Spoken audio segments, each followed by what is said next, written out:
Journey to the West by Wu Cheng-yen. Read and slightly edited by Navya.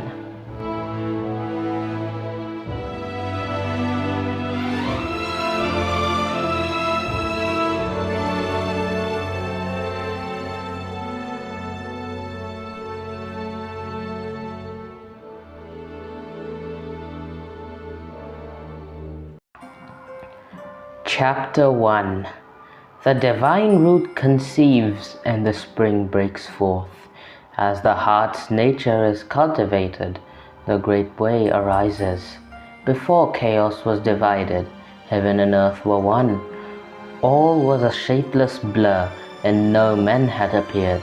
Once Pang destroyed the enormous vagueness, the separation of clear and impure began.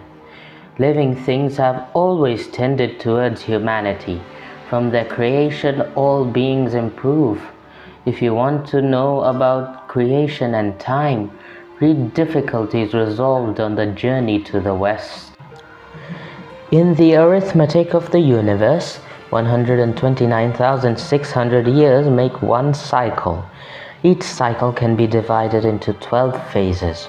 1, 2, 3, 4, 5, 6, 7, 8, 9, 10, 11, and 12. The 12 branches. Each phase lasts 10,800 years. Now within a single day, the positive begins at the time 1. At 2, the cock crows. At 3, it is not quite light. At 4, the sun rises. 5 is after breakfast. And at 6, one does business. 7 is when the sun reaches noon. At 8, it is slipping towards the west. 9 is the late afternoon. The sun sets at 10. 11 is dusk. And at 12, people settle down for the night. If you compare this with the big numbers, then at the end of phase 11, heaven and earth were still one, and no beings had appeared. 5,400 years later, the beginning of phase 12, when all was darkness and there were still no people or other creatures. For this reason it is called chaos. Another 5,400 years later, phase 12 was dawning to a close and a new cycle was about to begin. As phase 1 of the new era approached, gradually there was light. As Shao Yong said, when winter reaches the midpoint of phase 1, the heart of heaven does not move. Where the positive first appears, nothing has yet come to life. At this time, heaven first had a foundation. 5,400 years later, in the middle of phase 1, the light and pure rose upwards, and sun, moon, stars, and constellations were created. These were called the 4 images, hence the saying that heaven began in one. Another 5,400 years later, when phase 1 was nearing its end and phase 2 was imminent, things gradually solidified. As the Book of Changes says, great is the positive, far-reaching is the negative. All things are endowed and born in accordance with heaven. This was when the earth began to congeal.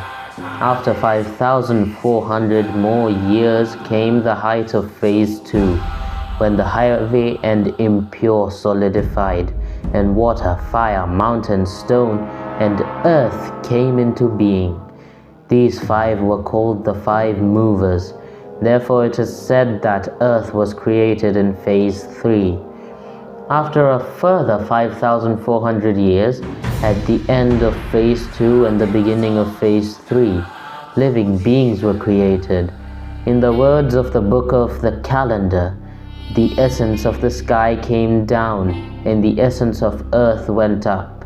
Heaven and earth intermingled, and all creatures were born. Then heaven was bright, and earth was fresh, and the positive intermingled with the negative. 5,400 years later, when phase 3 was at its height, men, birds, and beasts were created.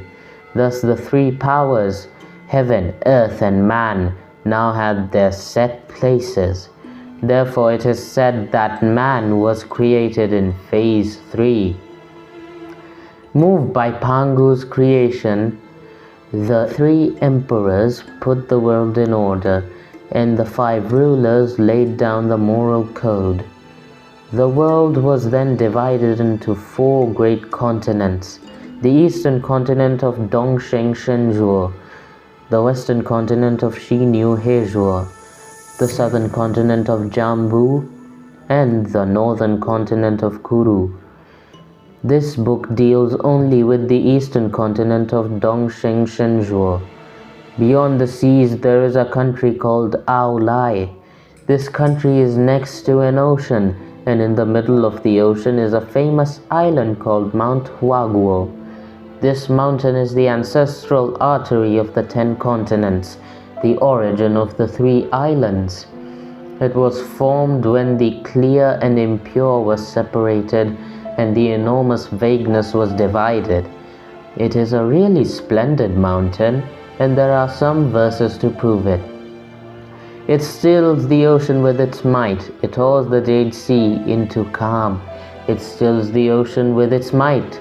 Tides wash its silver slopes and fish swim in its caves.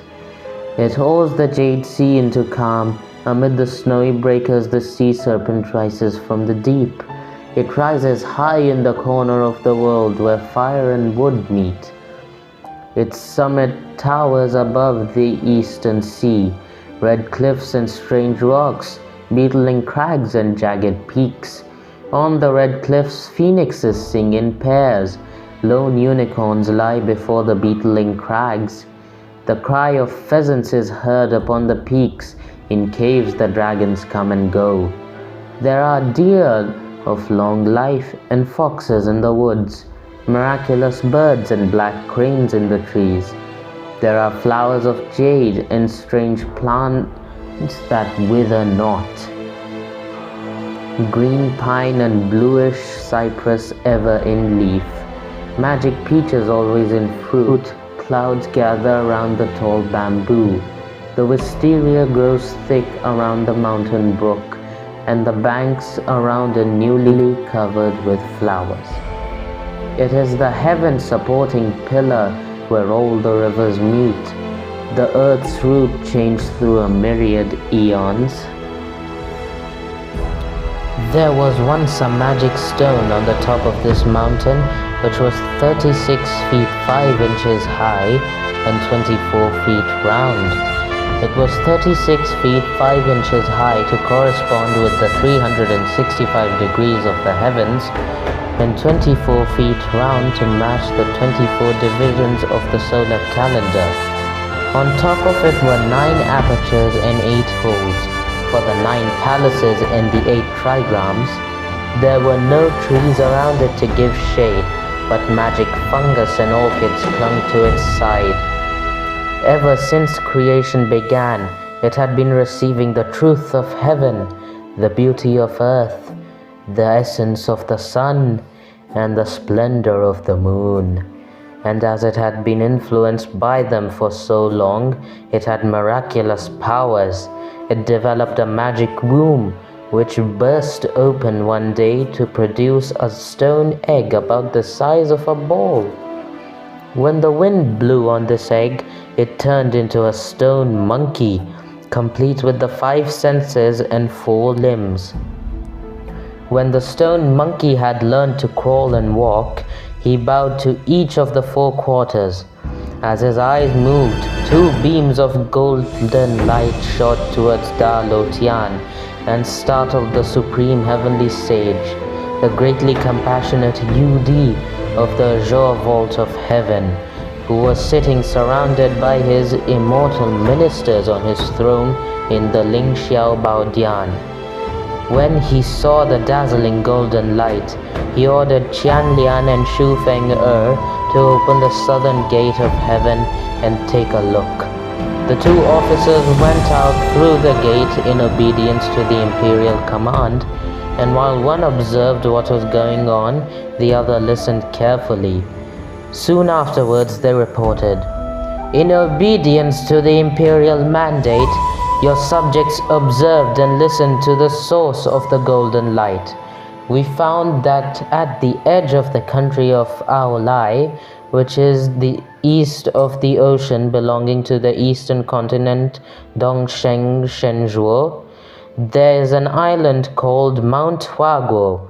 A magic stone on the top of this mountain produced a magic egg, and when the wind blew on this egg, it turned into a stone monkey, which bowed to each of the four quarters.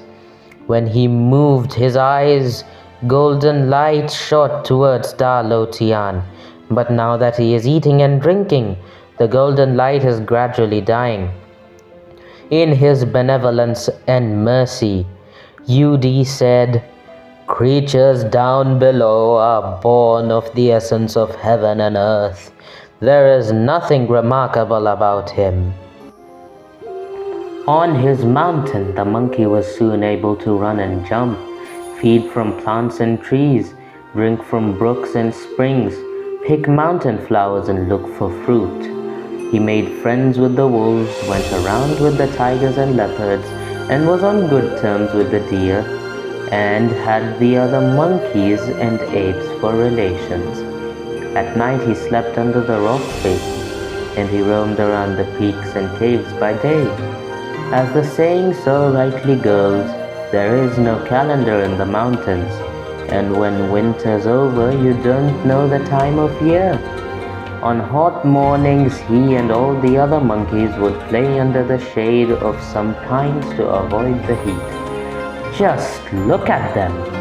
Climbing trees, picking flowers, looking for fruit, throwing pellets, playing knucklebones, running round sand hollows, building stone pagodas, chasing dragonflies and catching locusts, worshipping the sky and visiting bodhisattvas, tearing off creepers and weaving straw hats, catching fleas then popping them with their teeth and fingers, grooming their coats and sharpening their nails, beating, scratching, pushing, squashing, tearing and tugging, playing all over the place under the pines, washing themselves beside the green stream. After playing, the monkeys would go and bathe in the stream, a mountain torrent that tumbled along like rolling melons. There is one old saying, "Birds have bird language and animals have animal talk." All the monkeys said to each other, "Oh, I wonder where the water comes from. We've got nothing else to do today, so wouldn't it be fun to go upstream and find its source?" With a shout, they all ran off, leading their children and calling to their brothers. They climbed up the mountain beside the stream until they reached its source, where a waterfall cascaded from a spring. They saw one white rainbow arching 1,000 strands of flying snow, unbroken by the sea winds, still there under the moon. Cold air divides the greeny crags, splashes moisten the mountainside. A noble waterfall cascades, hanging suspended like a curtain. The monkeys clapped their hands and exclaimed with delight, "What lovely water! It must go all the way to the bottom of the mountain and join the waves of the sea." Then one monkey made a suggestion. "If anyone is clever enough to go through the fall, find the source, and come out in one piece, let's make him our king." When this challenge had been shouted 3 times, the stone monkey leapt out from the crowd and answered at the top of his voice, "I'll go, I'll go." Splendid monkey indeed. Today he will make his name, tomorrow his destiny shall triumph. He is fated to live here. As a king he will enter the immortal's palace. Watch him as he shuts his eyes, crouches, and springs, leaping straight into the waterfall. When he opened his eyes and raised his head to look around, he saw neither water nor waves. A bridge stood in front of him, as large as life. He stopped, calmed himself, took a closer look, and saw that the bridge was made of iron. The water that rushed under it poured out through a fissure in the rocks, screening the gateway to the bridge. He started walking towards the bridge, and as he looked, he made out what seemed to be a house. It was a really good place.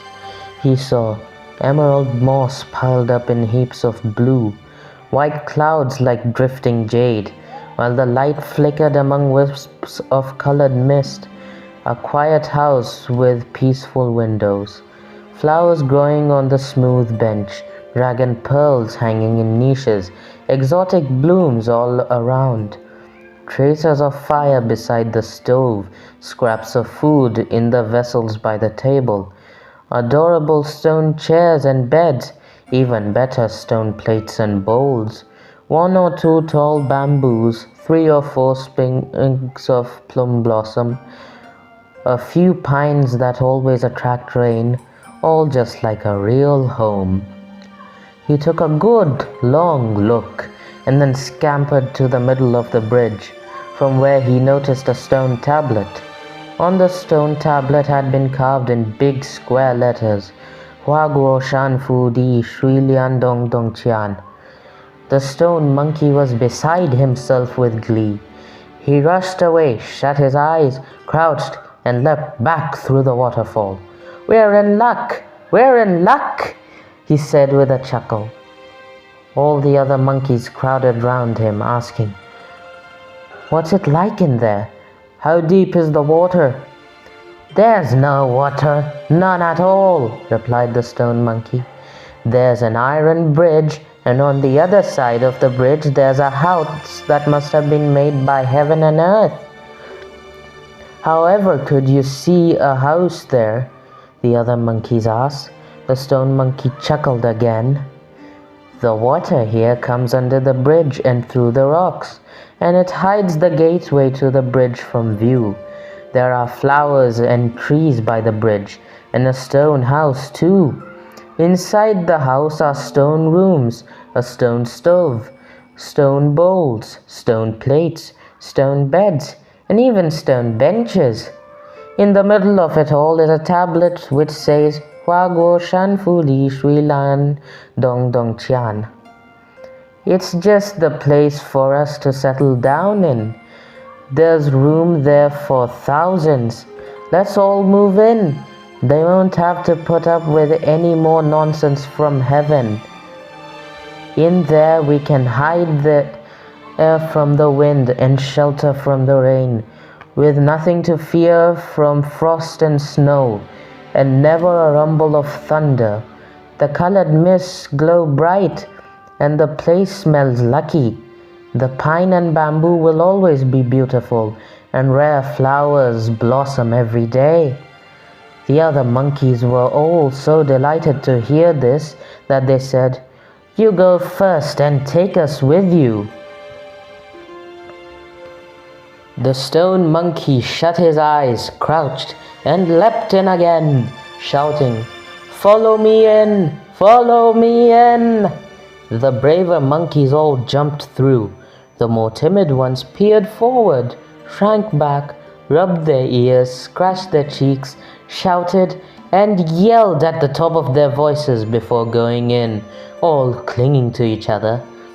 After rushing across the bridge, they all grabbed plates and snatched bowls, bagged stoves and fought over beds, and moved everything around. Monkeys are born naughty, and they could not keep quiet for a single moment until they had worn themselves out moving things around. The stone monkey sat himself in the middle and said, "Gentlemen, a man who breaks his word is worthless. Just now you had said that if anyone was clever enough to come in here and get out again in one piece, you'd make him king. Well then, I've come in and gone out and gone out and come in.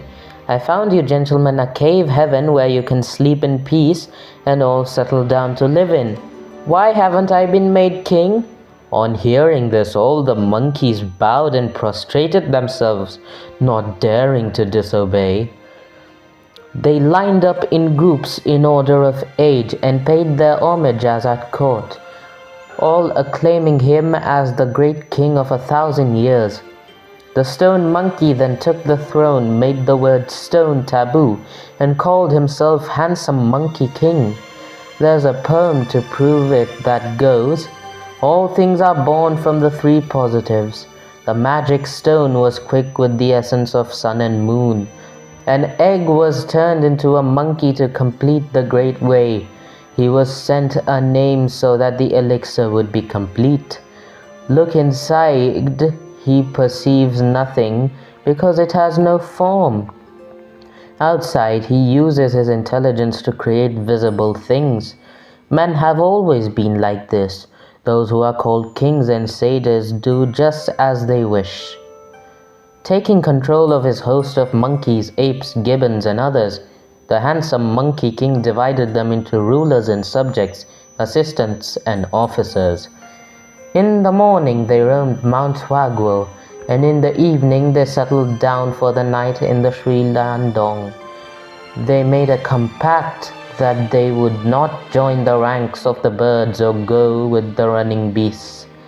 They had their own king, and they thoroughly enjoyed themselves. In spring they picked flowers for food and drink. In summer they lived off fruits. In autumn they gathered tares and chestnuts. They got through the winter on Solomon's seal. The handsome Monkey King's innocent high spirits could not, of course, last 300 or 400 years. One day he suddenly felt depressed during a banquet with his monkey host, and he started to weep. The startled monkeys crowded round, bowed to him and asked, "What's the matter, Your Majesty?" "Although I'm happy now," the Monkey King replied, "I'm worried about the future. That's what's getting me down." The other monkeys laughed and said, "Your Majesty is being greedy. We have parties every day. We live in a mountain paradise, in an ancient cave in a divine continent. We are spared the rule of the unicorns, the domination of the phoenixes, and the restraints of human kings. We are free to do just as we like. We are infinitely lucky. Why make yourself miserable worrying about the future?" To this the Monkey King replied, "Yes, we don't have to submit to the laws and regulations of human kings, and we don't live in terror of the power of birds and beasts. But the time will come when we are old and weak, and the underworld is controlled by the King of Hell. When the time comes for us to die, we won't be able to go on living among the blessed, and our lives will have been in vain." All the monkeys covered their faces and wept, as every one of them thought about death. Suddenly a gibbon jumped out from their ranks and shrieked in a piercing voice, "What? If Your Majesty is thinking so far ahead, this is the beginning of enlightenment. Now of the 5 creatures, there are only 3 that do not come under the jurisdiction of the King of Hell." "Do you know which they are?" asked the Monkey King. "Yes," the ape replied, "the Buddhas, the immortals, and the sages. They are free from the wheel of reincarnation. They are not born and they do not die. They are as eternal as heaven and earth, as the mountains and the rivers." "Where do they live?" the Monkey King asked. "Only in the human world," the ape replied, "in ancient caves on magic mountains." The monkey was delighted to hear this. "I shall leave you all tomorrow," he said, "and go down the mountain. If I have to, I'll roam the corners of the oceans and go to the edge of the sky to find these 3 kinds of beings and discover the secret of the eternal youth that will keep us out of the clutches of the King of Hell forever." Goodness, because of these words he was to learn how to be free from the wheel of reincarnation and become the great sage equal to heaven. All the monkeys clapped with approval and said, "Great! Great! We'll climb all over the mountain and get lots of fruit to give your majesty. A really big banquet to send you off. The next day the monkeys set out to pick magic peaches, gather rare fruits, dig out yams, and cut Solomon's seal. Magic fungus and fragrant orchid were collected, and everything was set on the stone benches and the stone tables, with fairy wine and dishes. You could see golden pearls and pearl pellets, bursting red and plump yellow. The golden pearls and pearl pellets were winter cherries, beautiful and sweet. The bursting red and plump yellow were ripe plums, red, tasty and sharp. Fresh, sweet-fleshed longans with thin skins, fiery lychees with tiny stones in a red sack. Branch after branch of crab apples, yellow-skinned longquats with their leaves on. Rabbit-head pears and chicken-heart jujubes. To quench your thirst, remove your cares and sober you up. Fragrant peaches and tender apricots, as sweet and luscious as jade wine. Crisp plums and arbutus, as sharp as glistening yogurt. Ripe melons with red coats and black seeds. Big 4-section persimmons with yellow skins. Bursting pomegranates, cinnabar pips shining like fire crystal pearls. Opened water chestnuts with firm round flesh like a golden agate. Walnuts and ginkgo fruits to eat with tea. Coconuts and grapes to make into wine. Dishes loaded with pine cones, yew nuts, filberts, and crab apples. Tangerines, sugar cane, and oranges cover the table. Hot roast yams, tender boiled Solomon's seal, pounded china root, and Job's tears, simmered in soup in a stone pot. Although we humans have rare delicacies to eat, we are no happier than those monkeys in the mountains. The host of monkeys ushered the handsome monkey king to the seat of honor and sat down below him according to age. Each of them took it in turns to bring him wine, flowers, and fruit, and they drank hard for a whole day. The next morning, the handsome monkey king got up early and ordered, "Children, tear down some old pines and make me a raft. Find a bamboo pole to put with and load it up with fruit. I'm going." He went aboard the raft all by himself, pushed off with all his might, and floated off towards the waves of the ocean. He intended to sail with the wind and cross over the southern Jambu continent.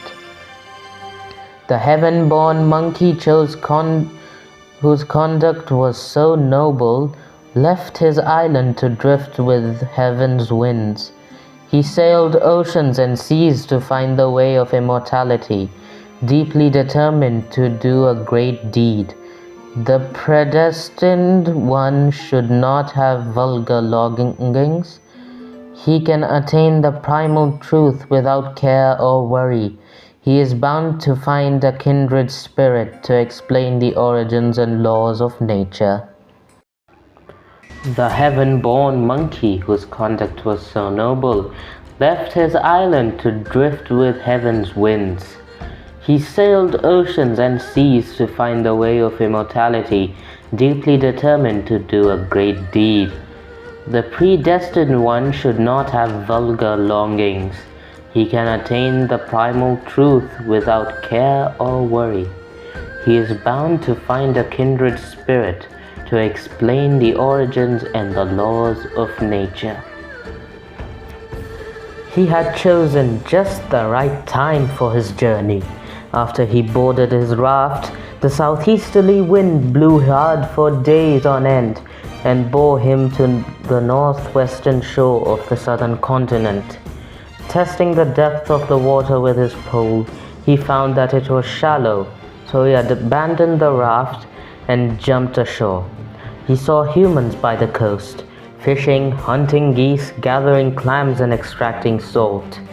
He went up to them, leaping around and making faces, which so scared them that they dropped their baskets and nets and fled in all directions as fast as they could. The Monkey King grabbed one of them, who was a poor runner, stripped him of his clothes, and dressed himself in them like a human. He swaggered through the provinces and prefectures, learning human behavior and speech in the marketplaces. Whether he was eating his breakfast or going to bed at night, he was always asking about Buddhas, immortals, and sages, and seeking the secret of eternal youth. He observed that the people of the world were too concerned with fame and fortune to be interested in their fates. When will the struggle for fame and fortune end? Toiling from morning till night, never pleasing yourself. Those who ride donkeys long for stallions. The Prime Minister always wants to be a prince. They only worry about having to stop work to eat or dress. They never fear that the King of Hell will come to get them. When trying to ensure their sons and grandsons inherit their wealth and power, they have no time to stop and think. Although he asked about the way of the immortals, the Monkey King was unable to meet one. He spent 8 or 9 years in the southern Jambu continent, going through its great walls and visiting its little counties. When he found that he had reached the great Western Ocean, he thought that there must be sages and immortals on the other side of it. So he made himself another raft like the last one and floated across the Western Ocean until he came to the western continent of Shinyu Hejua. He went ashore and made extensive and lengthy inquiries until one day he came upon a high and beautiful mountain, thickly forested on its lower slopes. Not fearing wolves and undaunted by tigers or leopards, he climbed to the summit to see the view. It was indeed a fine mountain, 1,000 peaks brandishing halberds, screens 10,000 measures tall. In the sunlight, the mountain haze is lightly touched with blue. After the rain, the black rocks look coldly green. Withered creepers coil round ancient trees, and the old forest marks the bounds of the mysterious, strange flowers and precious plants flourishing in all 4 seasons, rivaling fairyland. The nearby cry of a hidden bird, the clear running of a spring. Valley upon valley of mushroom and orchid, lichen grows all over the cliffs. The range rises and dips in dragon-like majesty. Surely there must be lofty hermits there. As he was looking at the view, the Monkey King heard a human voice coming from the depths of the forest. He rushed to the trees, and when he cocked his ear to listen, he heard a song. Watching the chess game I cut through the trees, felling trees, ding, ding, ding, strolling at the edge of the cloud in the mouth of the valley. I sell firewood to buy wine, cackling with laughter and perfectly happy. I pillow myself on a pine root, looking up at the moon. When I wake up it is light. Recognizing the old forest, I scale cliffs and cross ridges, cutting down withered creepers with my axe. When I've gathered a basket full, I walk down to the market with a song and trade it for 3 pints of rice. Nobody else competes with me, so prices are stable. I don't speculate or try sharp practice. Couldn't care less what people think of me. Calmly lengthening my days. The people I meet are Taoists and immortals, sitting quietly and expounding the yellow court. The Monkey King was overjoyed to hear this, and he said with glee, So this is where the immortals have been hiding.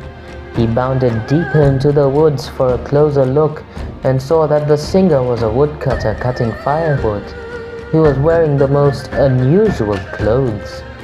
On his head he wore a hat woven from the first skin shed by new bamboo shoots. The clothes on his body were made of yam from the wild cotton tree. The belt round his waist was of silk from an old silkworm. The straw sandals under his feet had straps torn from rotten sago trees. In his hand he held a steel axe. On his back he carried a hempen rope. At climbing pines and felling dead trees, who was a match for this woodcutter? The Monkey King went closer and called to him, "Old immortal, your disciple greets you." The woodcutter dropped his axe in astonishment and turned round to say, No, I don't even have enough to eat or drink, so how can I possibly let you call me an immortal?" "If you're not an immortal," the Monkey King said, "why do you talk like one?" "I don't talk like an immortal," the woodcutter said. "At the edge of the wood just now," the Monkey King replied, "I heard you say, 'The people I meet are Taoists and immortals, sitting quietly and expounding the Manting Fang.' The Manting Fang contains the truth about the way, so if you're not an immortal, what are you?" The woodcutter laughed.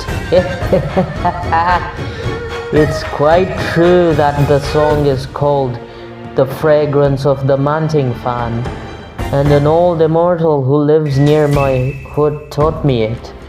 He said he saw how hard I had to work and how I was always worried, so he made me sing this song when things were getting me down. It lightens my cares and makes me forget my weariness. I was singing it just now because I had some problems on my mind, and I never imagined that you would be listening. If you've got an immortal for a neighbor, you ought to learn from him how to cultivate your conduct and get him to teach you a recipe for eternal youth." "I've had a hard life," the woodcutter replied. "My mother and father brought me up till I was about 8, and just when I was beginning to know about life, my father died. My mother remained a widow, and I had no brothers or sisters. I was the only child. I had to look after my mother morning and night. Now she is old that I can't possibly leave her. Our land is so overgrown that I can't grow enough to feed and clothe both of us. So I have to cut a couple of bundles of firewood to sell in the market for a handful of coppers to buy a few pints of rice that I cook for myself and for my mother. That's why I can't cultivate my conduct." "From what you say," the Monkey King replied, "you're a filial son and a gentleman. You're bound to be rewarded for it one day. But I'd be grateful if you could show me where that immortal lives, so that I can go and pay him my respects." The woodcutter said, "It is not far from here. This mountain is the Spirit Tower Heart Mountain, and in there is the Ling Tai Fang Kun Shan Xie Yu Shan Sheng Dong. In the cave lies an immortal called the Patriarch Subhuti. I know how many disciples he has trained. There are 34 or 40 of them cultivating their conduct with him at the moment. If you take that path south for 2 or 3 miles, you'll reach his home." The Monkey King tugged at the woodcutter and said, "Take me there, elder brother. If I get anything out of this, I won't forget your kindness." "You idiot," the woodcutter replied. "Didn't you understand what I told you just now? If I went with you, I wouldn't be able to earn my living. And who could look after my poor mother then? I've got to get on with my woodcutting. Go by yourself." After hearing this, the Monkey King had to take his leave. He came out of the forest and found a path which led up a mountain slope for 2 or 3 miles. When he saw the cave, he pulled himself up to his full height to take a look, and it was a really magnificent place. Misty clouds scattered colors. Sun and moon shimmered brightly. 1,000 ancient cypresses, 10,000 lofty bamboos, 1,000 ancient cypresses, a soft green drawing the rain from the sky. 10,000 lofty bamboos, and a misty valley is azure blue. Outside the gate, rare flowers spread brocade. Beside the bridge wafts the scent of jade flowers. Rocky crags jut glossy with green moss. On overhanging cliffs, blue lichen grows. Sometimes the call of the crane is heard. Often you see the phoenix soar. The call of the crane echoes beyond the 9th heaven and the Milky Way. When the phoenix soars, the brilliance of its wings colors the clouds. Black apes and white deer can be just made out. Golden lions and jade elephants prefer to keep hidden. If you look closely at this happy land, you will see that it rivals paradise. He saw that the doors of the cave were shut fast, and that everything was still with no signs of any people. He turned round and noticed that there was a stone tablet about 30 feet high and 8 feet wide at the top of the cliff. On it was carved in enormous letters, Ling Tai Fang Kun Shan, Xie Yue San Xing Dong. The Monkey King exclaimed with delight, "The people here really are honest. The mountain and the cave do exist." He took a good long look, but did not dare to knock on the door. He climbed to the end of a pine branch and ate some pine seeds to amuse himself. Before long, the doors of the cave opened with a creak, and an immortal boy came out. In the nobility of his bearing and the exceptional purity of his features, he was completely different from an ordinary boy. His hair was bound with a pair of silken bands. His flowing gown had 2 capacious sleeves. His face and body were naturally distinguished. His mind and appearance were both empty. For many years, a guest beyond the world of things, an eternal child amidst the mountains, untouched by any speck of dust, he let the years go tumbling by. When this boy had come out, he shouted, "Who's making that row out there?" The Monkey King scampered down the tree, went up to him and said with a bow, "Immortal child, I'm a disciple who has come to ask about the way and study under the immortal. The last thing I'd do would be to make a row." The boy laughed. "So you've come to ask about the way, have you?" "Yes," the Monkey King replied. "Our master has just got up," the boy said, "and has now mounted the dais to expound the way.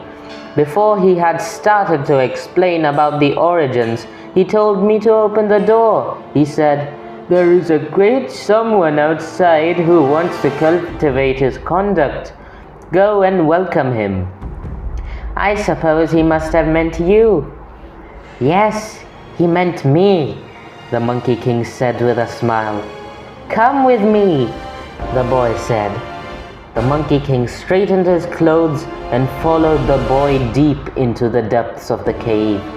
He saw majestic pavilions and towers of red jade, pearl palaces and gateways of cowrie, and countless rooms of silence and secluded cells, leading all the way to a jasper dais. He saw the patriarch Subhuti sitting on the dais and 36 minor immortals standing below it. A golden immortal of great enlightenment, free from the filth. Subhuti, the marvel of the Western world.